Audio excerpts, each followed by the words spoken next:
Hello everyone, thanks for tuning in to today's second video, doing JMA Friday for today's second video. So as always on a Friday, we're having a look at the weather for the month ahead with Japanese and the CFSB2 models, and I shall get on with that for you in a moment. Just to say that first video today was our 6 AM UK weather forecast, and we've got a 10 to 14 day with all other regular features coming up for you later on this afternoon. So if you could please like, share and subscribe on all of the videos. Thank you so very much everybody for doing that. Hope you're having a lovely Friday as well.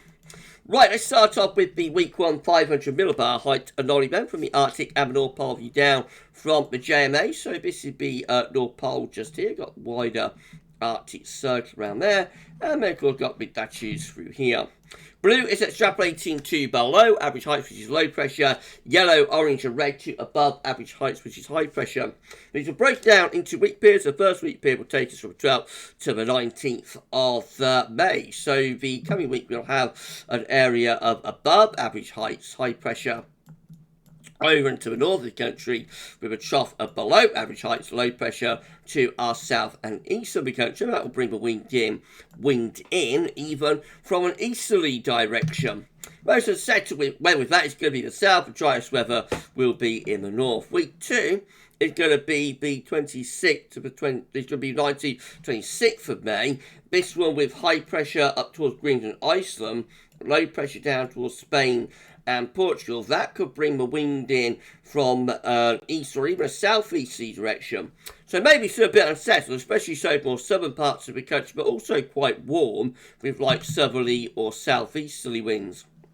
And then weeks 3 and 4 will take us from the 26th of May to the 9th of June with a trough of low pressure in the Atlantic and also across northeastern parts of Europe. Could we have a ridge through here building? Possibly with the jet stream doing something a little bit like that. Wouldn't look out of place, would it, if the jet started doing something like that? So maybe as we come to the end of May and go into the early part of June, we might see some higher pressure and some drier and warmer weather. But remember, that is a 2-weekly anomaly, so it might be a bit transitional, could still be a bit unsettled in week 3 and then towards high pressure maybe in week 4, something like that could be going on there.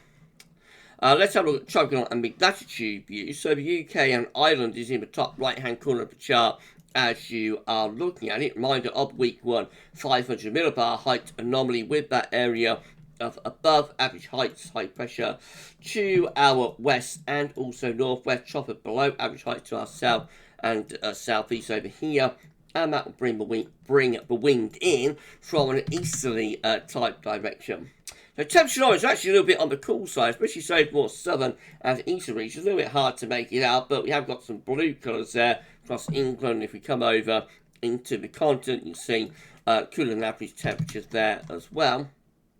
Meanwhile, it is a rather drier than average week, though, with drier than average precipitation. So cool, but relatively dry to start us off. Then week 2, which is the 19th to the 26th of May, looks like this, with high pressure to our north and low pressure to our south and southeast, and that brings the wind in from that southeasterly direction. Still not particularly excited with the temperature. I thought it might be a little bit better than that, actually, with more of a southeasterly tilt, but only really about average. About just over on the continent, it is a bit warmer now, so I think there could be a warm-up starting to go on there. And it's still largely on the drier side as well. And then week 3 and 4 looks like this. Bit complicated, but we may have some low pressure in the Atlantic, dipping the jet stream and then rising north, possibly signs of a ridge building somewhere close to the country, maybe. Temperature anomaly actually goes a little bit above average in weeks 3 and 4. The yellow colours start to appear. Turns wetter though, so my sort of idea of a ridge building, actually, the JMA's done me in there with that, because it's actually turning wetter there through weeks 3 and 4. So that's quite a strange anomaly that we've got going on there. Maybe some higher pressure briefly, and then like a thundery low coming in of the Atlantic, something like that might be at play. Okay, let's have a look at CFSB2 then, see how that compares. Again, meets the 500 millibar height anomalies broken down into week periods. The first week period will take us from the 12th to the 18th of May. The coming week will have the high pressure to our north, and the low pressure will be to the south, winds coming in from that east or maybe in slightly northeasterly direction. And then week 2 is going to be the 19th to the 25th of May, with high pressure blocking things out to our north. We're going to have that low pressure to our south and southwest. That could bring the wind into more of a southeasterly direction. It could be somewhat warmer. Good agreement, by the way, between the two models for weeks 1 and 2.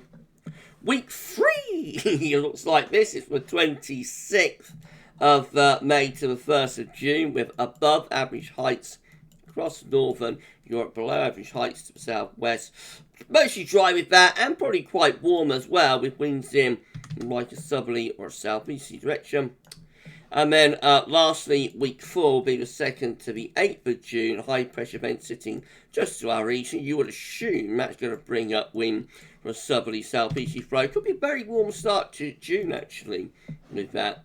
Temperature anomalies for week 1 to start us off, 12th to the 18th of May.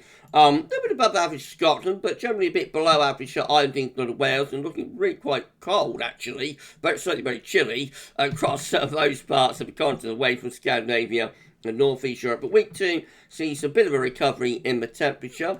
So 19th, 25th of May going slightly above average there.